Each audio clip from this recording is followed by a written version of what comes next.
Hi mga guys! For today's video, isi-share ko naman sa inyo kung paano ko tinanim ang ating San Francisco. So ayan mga guys, in a big pot lang po. Ang kalahati niyan mga guys is cocoa chip po. Ang kalahati naman po is 30% of cocoa peat and 70% of rice hull mga guys. So ayan mga guys, lahat po ng ating San Francisco, ayan po, hinugasan ko na ito lahat at pinaliguan ko na po. So ayan, bago ko pala sila tinanim mga guys. So ayan, nilagyan ko muna sila ng fungicide mga guys. Yung gamit ko pong fungicide po is titin po. So ayan po, nabibili siya sa Shopee or Lazada. Ang purpose nito po para hindi magka-fungus ang ating mga tanim. So even though this plant po, mabilis lang po siyang tumubo or nagdidepend din po kung paano natin sila itinanim mga guys.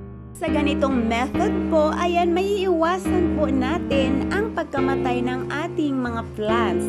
Kasi po, may protection na sila kasi nilagyan po natin sila ng fungicide or ditin.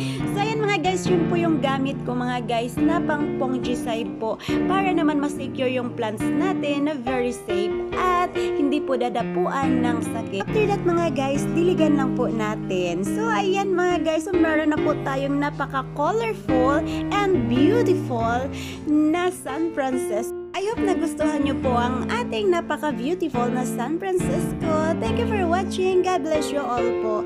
Bye!